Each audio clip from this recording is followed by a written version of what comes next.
All right, good afternoon, everyone. It's time for Nutrition with Elena. Here we go. Hi, everybody. Welcome. Thanks for joining on this hot day.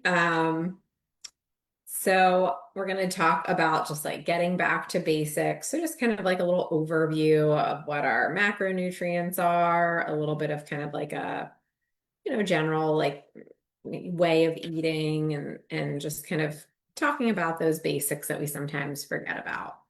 The first recipe I'm going to get started just because I want it to have some time in the oven. So this one's a little kind of tricky to time for a live class. So it's our plantains. So I wanted to kind of get them maybe a tiny bit more yellow than they are, but I had them in a paper bag with a ripe banana last night and they didn't quite hit where I wanted them to hit in terms of their color, but these will be very high in resistant starch. So the reason I was highlighting plantains was because of last class we talked about resistant starch. Um, and we know that kind of like more unripe bananas and more unripe plantains tend to be a little higher in that resistant starch. Now, plantains might be a little intimidating for people that have never cooked with them before, but they're very easy to find at most grocery stores. They're pretty inexpensive. And they're just like a nice side dish for a meal for something different. Now, if you've ever been to like a Spanish restaurant and ordered tostones, for example, those are more unripe bananas, and they flatten them and fry them. And then if you've ever seen the maduros, like they're like the sweet plantains, so they're like this almost like turns all yellow and then black, and that's typically how they make those. So we're making more of like a tostones vibe, but I always bake mine instead of frying, just for a lot of reasons. One being that it's a lot easier to bake them, and obviously too, like a little less fat goes in when you're baking versus frying. So I'm going to start getting these open. Now it's going to be a little harder just because they are like pretty green. But what I typically do is I start on one end and I cut on either end. And then I just kind of make a line at some point through it. And then I typically like peel this back and try to peel it off. Sometimes it comes off easier than other times. This is actually coming off fairly easy for the green that they are. Now we're just peeling this off. So I like to think of these as kind of like a starchier banana almost, if you've never had them before. You can see them you see the chip forms of them sometimes at the store. And then this part, I'm just gonna kind of like cut off.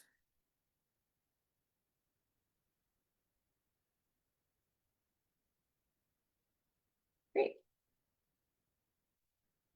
The other thing that I do with these is I'll usually like cook them and then cool them, and then I have them in my fridge and they're cold, and you can add them to like salads, or you can even make wraps with them, sorts of different things. Or you could like reheat them as well if you prefer them hot. Do my line.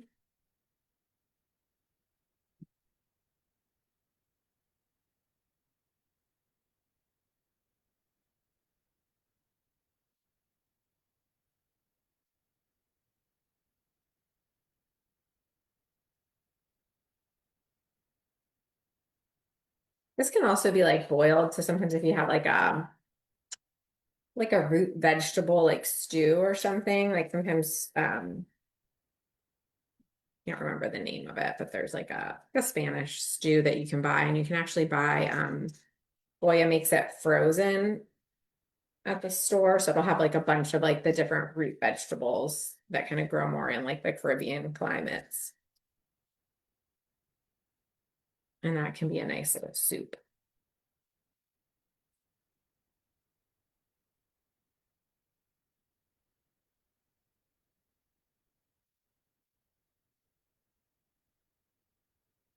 Great.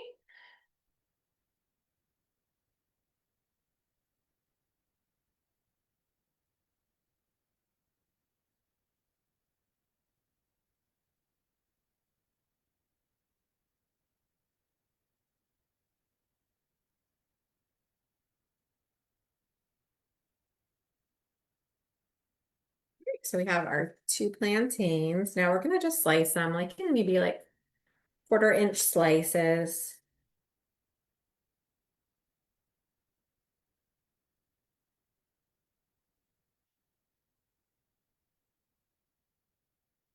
Lost a piece.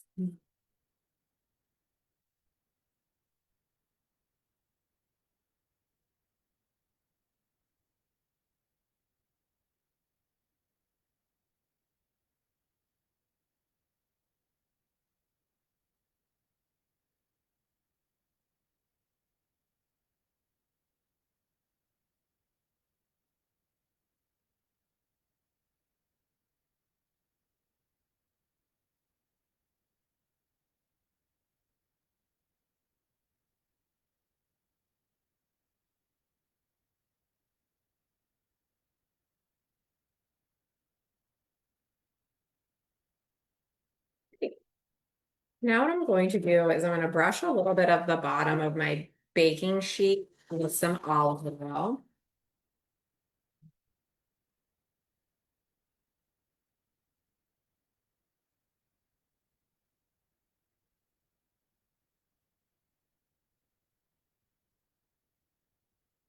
And then I'm going to put my little pieces in here, and we can kind of flip some to get some of the olive oil soaked up. I have the oven preheated. I actually put it to 375 instead of the 350 just for timing purposes. And that works just as well.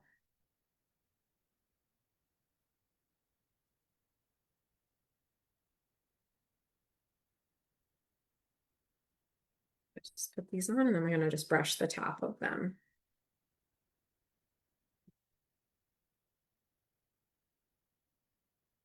I would imagine this would work well in an air fryer too. I haven't tried it, but I think it would probably be fine in there. I broke my air fryer, so I can't use it.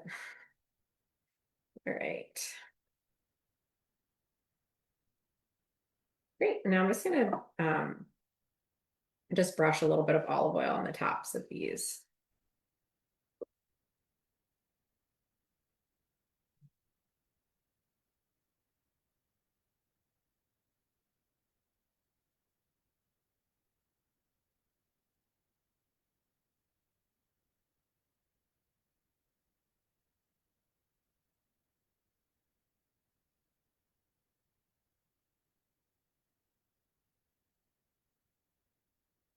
Great. I'm gonna put this in the oven. We're gonna do 15 minutes and then we'll flip in another 15.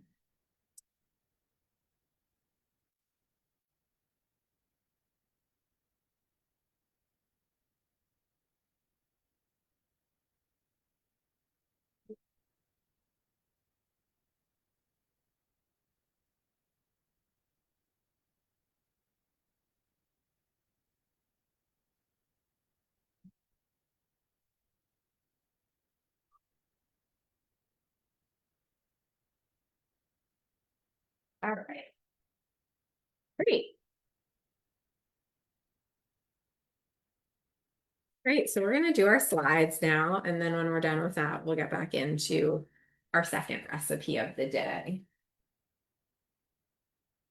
Just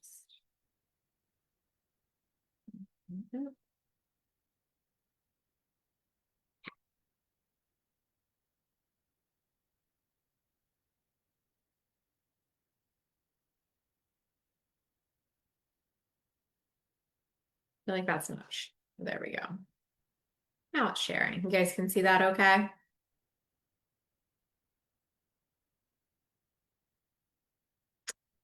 feel like I opened the PDF, but that's okay. That's all right. We'll just do it like this.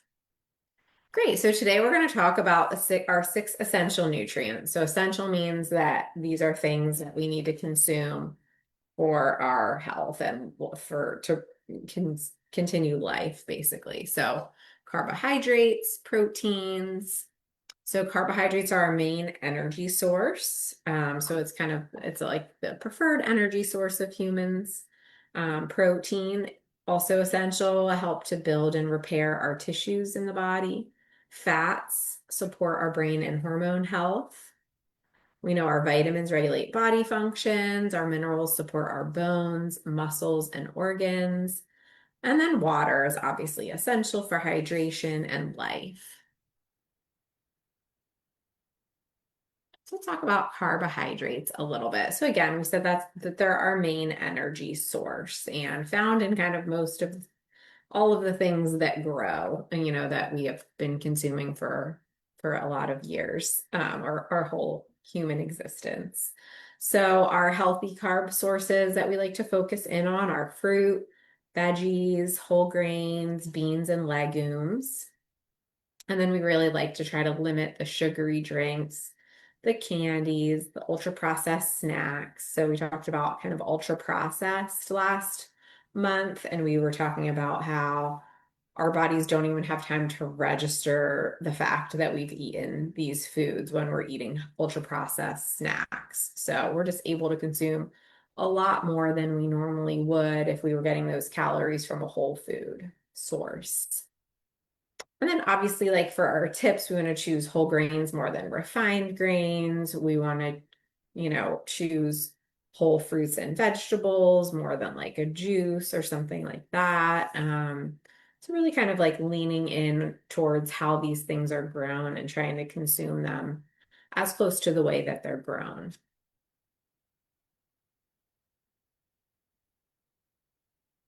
And then we have our protein. So protein, we know, builds muscles, repairs tissue, and also supports our immune system.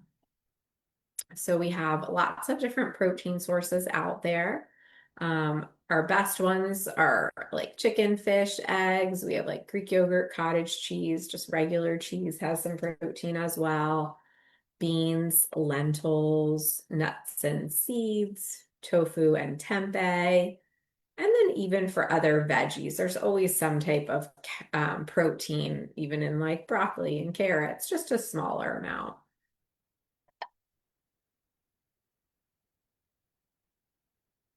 And then fat. So fat's important. So it supports our brain and our hormone health. So we need fat in our diet to do things, like, um, we need omega-3 fatty acids to help with brain health. We need a mix of fatty acids, throughout the day. So we know that we have some different healthy fats that we like for people to focus in on. So avocados, olive oil, nuts, seeds, fatty fish like salmon and sardines and mackerel and herring.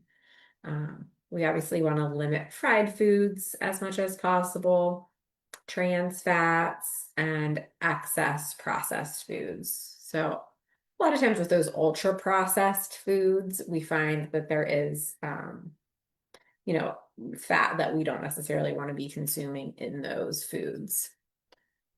And really healthy fats help with like that satiety and so keeping us full longer and supporting heart health. So we talked about last month, we talked about, focusing on every meal and helping to make sure it's satiating for us. So having that healthy fat, the protein, and then some fiber really helps like balance out a meal and allow us to kind of carry us to our next meal, if that's the way that we're eating. So it's healthy fats help as well. And then water. So obviously we know water is important. So we know that staying hydrated, we have better focus, more energy, our digestive tract moves better, we can better regulate our temperatures. And it's always nice. I feel like we're kind of all probably in a routine of like bringing a reusable water bottle around. So we're definitely like in a space where we're drinking a little bit more than we were like back when I was a kid and nobody had a water bottle. Um, and then vitamins. So we all know that, vitamins are important for us. They help our bodies function properly. They support our immunity, our energy, and our healing. And we just need them for growth and our health in general. So we know, for example, that vitamin C helps immunity. Vitamin C is found in lots of fruits and veggies, obviously citrus being the one that we think of most often, but also in very high amounts in things like strawberries and peppers, potatoes, broccoli, um, just abundant in a lot of our plant foods. Vitamin D helps support our vision and our skin. Um, That's vitamin A. I'm sorry. It's supposed to be vitamin A. I apologize for that error. So vitamin A helps to support our vision. We can find that in like beta carotene, which is beta carotene is our plant form kind of vitamin A, and that's found in our dark orange fruits and veggies, our dark green veggies as well, like our leafy greens. And then we know that vitamin D helps support our bones. Vitamin D is a little harder to come by from the diet. We obviously do get it from where it's fortified. So it's fortified in like dairy products typically. It's in like canned fish that has the bones in it as well. Like still that we can find some vitamin D there. Obviously our sunlight. So sunlight gives us vitamin D. And typically people only need about this time of year, like 10 to 15 minutes a day on like their arms and their legs, to produce enough vitamin D, which is typically okay for most people, unless people have very strict requirements to like avoid all sunlight. But they always recommend just like having the sunscreen on your face, just letting your arms and legs out for 10 to 15 and then putting your sunscreen on. So it's, but plenty of people just work with the supplements and they have a plan with their doctor on just like what supplements they take and kind of how to keep those levels up. And then as far as B vitamins go, they help support our energy production. And B vitamins are found in a variety of foods like our nuts and seeds, grains, and lots of different fruits and veggies as well. Great. So again, our best sources, lots of plant foods, dairy products, whole grains, lean proteins. We recommend eating like the rainbow, so you get all those different vitamins kind of all, without having to try real hard. And then minerals. So we know that minerals help to strengthen our bones and teeth, support our muscles and nerves, also help us to maintain a fluid balance, right? So we kind of have that balance between potassium and sodium in the body, and also support our oxygen transport. So we know that calcium is important for our bones and our teeth, obviously found in like, mostly just dairy products, nuts, seeds, not as much in the tahini, but beans have some, dark green leafy veggies, so some different plant foods as well as dairy. Iron will carry oxygen in our blood. So we find iron, we have heme iron, which is found in our animal products. So like red meats would be like the highest source there. And then we have non-heme iron, which comes from our plant sources. So that's found in things like some nuts, dark leafy greens, some beans,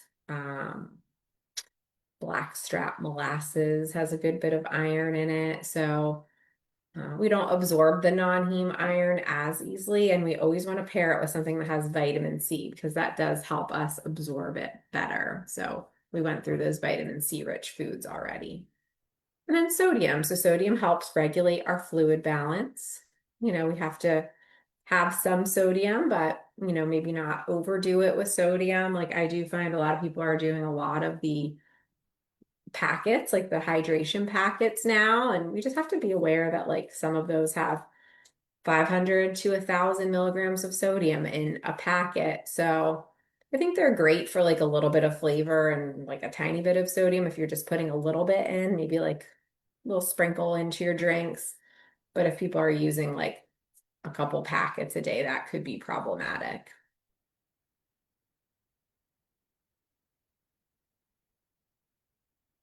And then our minerals found in our, all sorts of different foods, pretty much all the foods that we eat have minerals in them in some form or another. And really a balanced diet is typically providing us the minerals that we need. So when we look at that food label, we see that we're going to look at the serving size first so that we can kind of see what we're consuming, based on that. So that serving size of 2/3 of a cup, whatever this is, has 230 calories. And then, some things that I like to look at here and there, like making sure trans fat is 0, looking at the sodium, um, kind of thinking, I need probably between 1,500 and 2,300 milligrams a day. So if I'm eating like a can of soup that has almost 1,000, that's getting pretty close to what I need for the whole day. Like to look at fiber. So fiber, is a good thing to look at next. So maybe trying to have something that has at least 3 grams of fiber, depending on what it is. And then added sugar. That's like my favorite thing that's on the labels now. We didn't always have it on the labels, but we do now. And it's a great thing to look at. And we've talked before, like trying to keep that under about 24 grams a day for women and under about 35 or 36 grams a day for men. I don't fully know where they came up with that, but I will say like the dietary guidelines say under 50 grams a day, which I feel like is a lot of added sugar. So I like to stick closer into that 20s or less. And then protein. So protein is something to also be paying attention to, trying to, find things that do have some protein in them. We want to aim for probably, anywhere between like 20 to 35 grams per day per meal. I'm sorry, 20 to 35 grams per meal. So just kind of keeping that in mind. Um, Depending on your needs, like you might have higher protein needs, kind of depending on like your exercise routine, your age, things like that. And then also we can kind of see if things have some minerals and some vitamins in them. So we always have calcium on the label. Um, Typically have potassium, not always. Sometimes we have vitamin C. So just another thing to look at down here. I'm just gonna get my other computer plugged in that has my recipes on it. Just give me a quick second.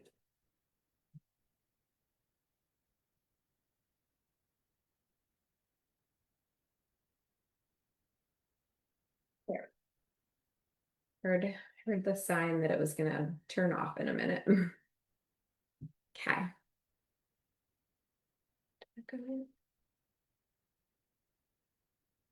All right, we're gonna get ready to get those plantains out so I can get them flipped. That's gonna go off in a minute. I'm just gonna grab my mitts.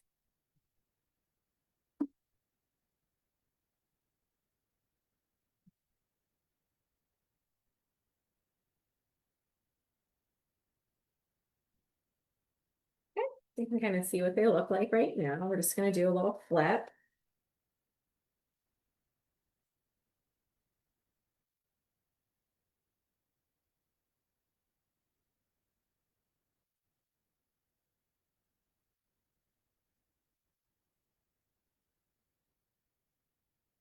Mhm.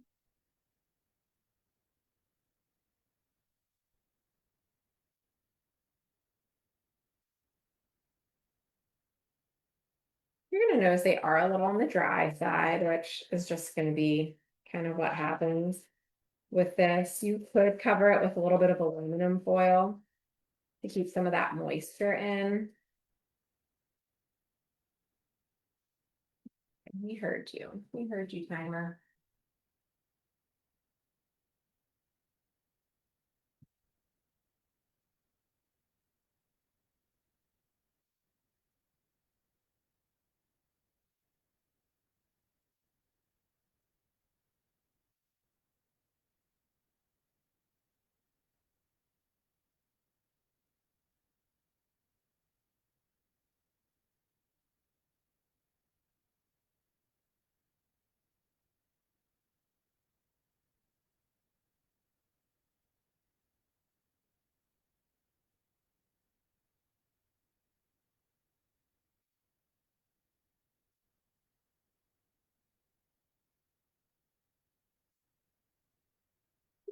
Right, I'm just gonna do a little bit more, a little tiny more of a brush of olive oil on the top, and then we'll get them back in.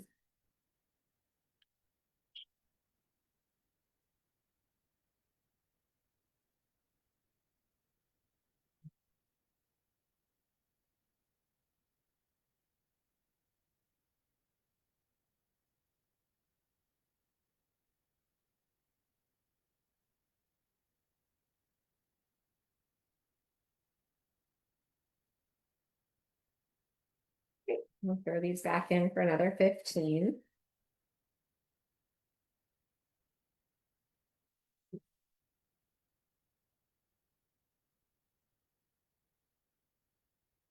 Great.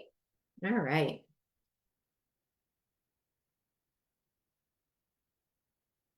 So then when we're looking at percent daily value, it can tell us if a nutrient is high or low. So if we're looking at like a 2000 calorie per day diet, 5% or less would be considered a low, and 20% or more is high. So it's just something to keep in mind when you're looking at the labels. So for this one specifically, this is kind of a high added sugar. It's low saturated fat, low cholesterol. So those are kind of how they kind of give themselves those designations on food products. So some quick and healthy snack ideas kind of based on this like balanced and getting back to basics approach, maybe apple slices with peanut butter or almond butter, Greek yogurt with berries. So we're typically trying to choose like two food groups when we're looking at snacks. So these kind of all have about two: hummus and carrots, trail mix, cheese and whole grain crackers, banana with nuts. And then some just kind of back to basics, healthy eating habits. We want to eat regular meals. Don't skip breakfast, practice portion control, plan snacks ahead if we need them, and then really limiting those ultra processed or highly processed foods. We just want to focus on our balance and variety, moderation, hydration, and consistency. So consistency is a big piece of the puzzle, right? For anything, just trying to be consistent about, getting our fiber in, getting enough protein, drinking enough fluids, trying to make it like that day-to-day habit that we can, maintain. Great. I'm gonna stop sharing the slides and we'll get into that other recipe that we have. So I do see the chat. Is there something like a question in there? What temp for plantains? Okay, perfect. So I had it in the recipe, I have it at 350, but I set it at 375. So somewhere in that range is fine. Okay, perfect. So now we're going to make our little like dill lemon hummus. Has anybody ever gotten this lemon dill hummus at Wegmans? Okay, so I love that one at Wegmans. So that's kind of where I model this one after. It's a tasty one. All right. So I ended up draining these and not saving what we call the aquafaba, which is the chickpea liquid. So I'm actually going to put just some water in with this. And like we've talked about, kind of stretching, if we need a little more liquid in something like a salad dressing or something like that, we can add a little bit of water rather than more oil. So I'm going to do a tablespoon of water. And that'll just help loosen this up a little bit so it's not so thick. So I'm going to do a tablespoon of olive oil.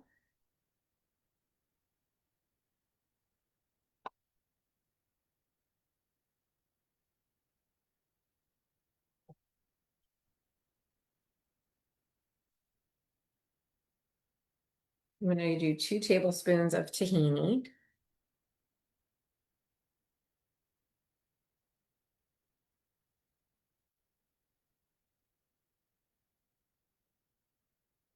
And tahini is, if you're not familiar with it, it's sesame seed paste.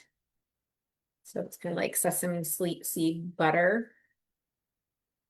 It's a nice one to have on hand because you can use it for a bunch of different recipes and dressings and hummuses and different things like that.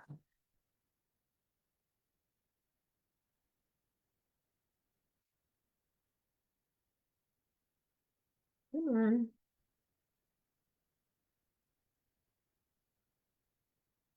great.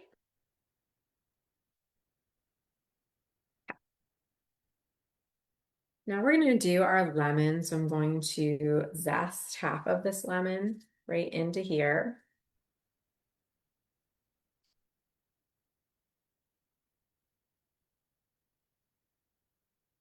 The zest really gives it good flavor. And I always try to zest before I cut it because I don't know if you've ever tried to zest a peeled lemon, but or a lemon without the juice, but it's not as easy. If you don't have a zester, you can just use a little like knife, paring knife, and just cut some pieces of the zest off and chop it up.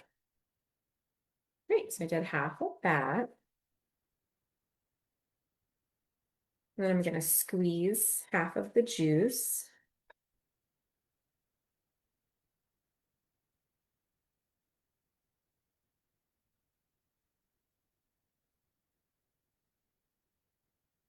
I don't see any seeds in this lemon, which is surprising.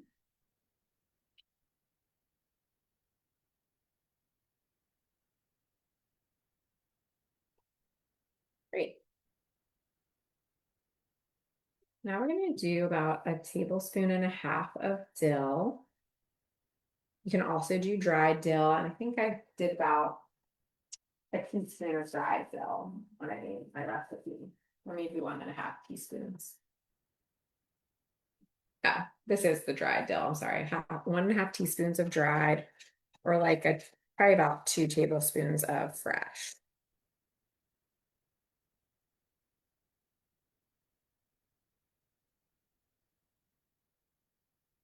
It's going to be blended, so I don't need to do it too much. Great.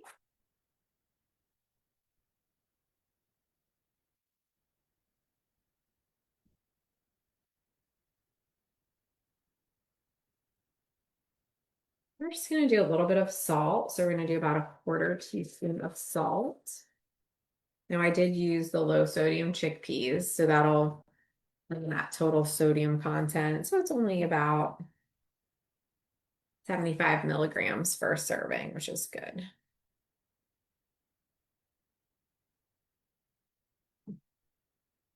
Three grams of fiber, 3 grams of protein. So it's a little something like a nice little addition to a wrap or a meal, a salad that tastes good on top of, or just as a little snack with some crackers. I'm just going to mute myself real quick.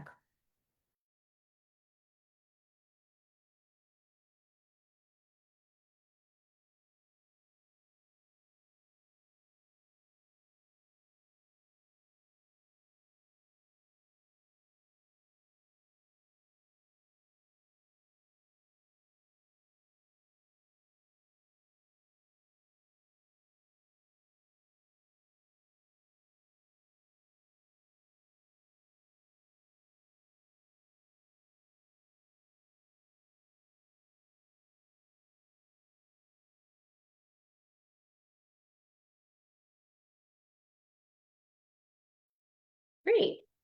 And I just want to show you the consistency. I'm going to grab this one tip of cracker that I have to show you.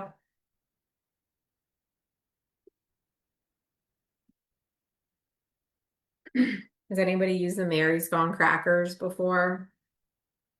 So they're really nice. So they have just really just seeds as their main ingredient. They're brown rice, quinoa, flax seeds, sesame seeds, some tamari, and some sea salt. There's different brands of it, but it's got 3 grams of fiber and 4 grams of protein. So this is a nice cracker for a hummus like this.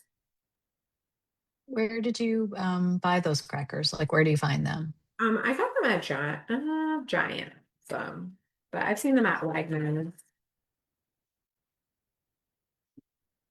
Very clean. Great.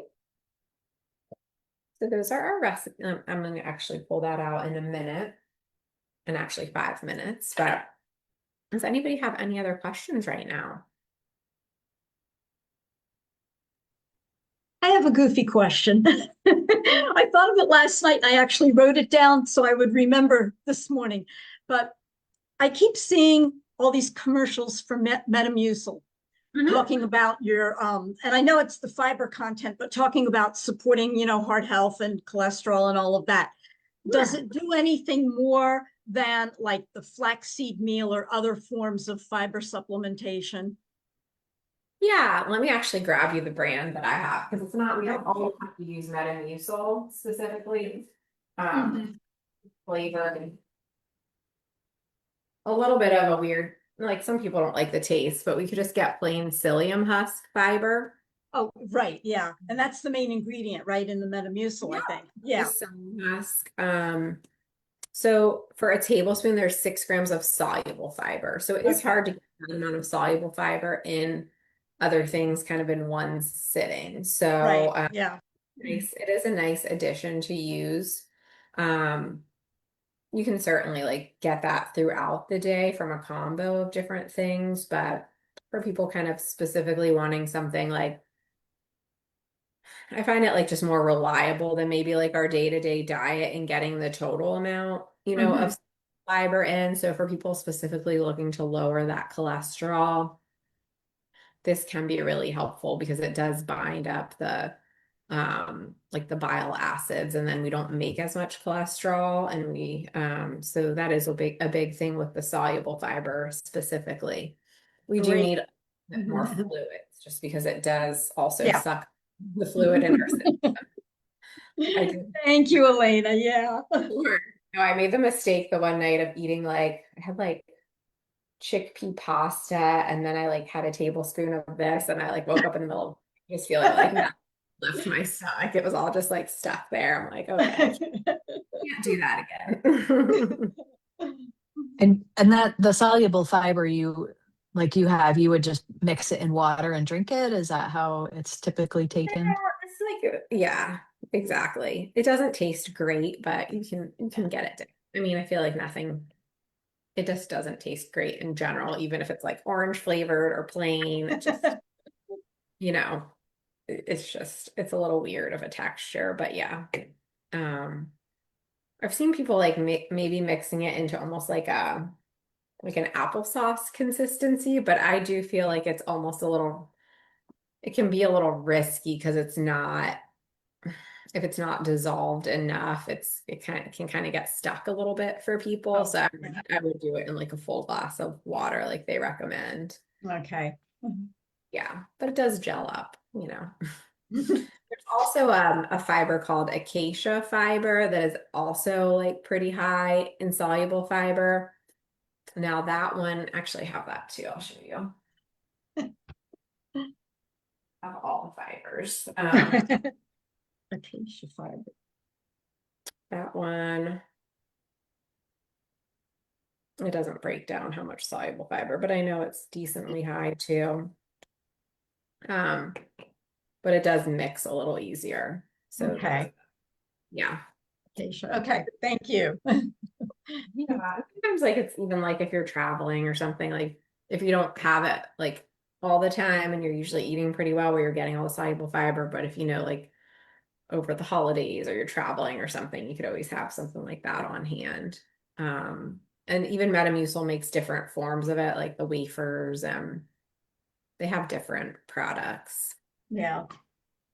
I was just wondering, I didn't want to fall for some marketing thing if it really was better than other just plain fiber supplements. Yeah. Thank Right. you. Yeah. Yeah, sure. Yeah. There's a lot of different fiber supplements out there now. So, um, yeah. I don't love like the gummy ones just because I feel like they're not the best for our teeth term. There's so Yeah. much stuff that's in gummy form, but it's like Yeah. sugar on the teeth. You've got me hooked on the flaxseed meal. I add that to everything. And Great. I Yeah. learned the hard way what I can tolerate. Yeah. Right. I mean, flaxseed meal, like, we're kind of at that threshold of like 1 to 2 tablespoons a day, and that's Yep. probably like what we need, like all we need type of a Great. thing. Thank you Certainly so would- much. You've really reassured me. Of course, I'm gonna pull out the plantains now so you can take a peek at them.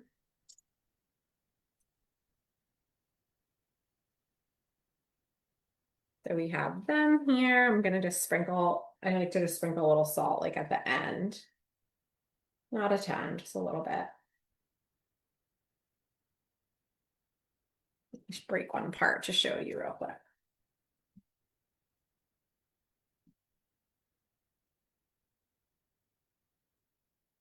Great, so you kind of just see it's cooked inside, it's soft.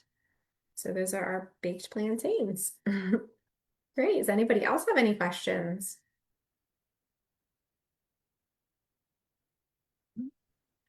Guess not. That was really great. And just want to remind everyone next month we have, I think it's local superfoods. So Yeah, we'll be putting together some stuff with that. sounds good. Thank you. All right. Thank you. Thank you. Yeah. Enjoy your day. Stay cool. Yes. Yeah. All right. Thank you. See you Okay. next month. Take care, care. everybody. Bye-bye.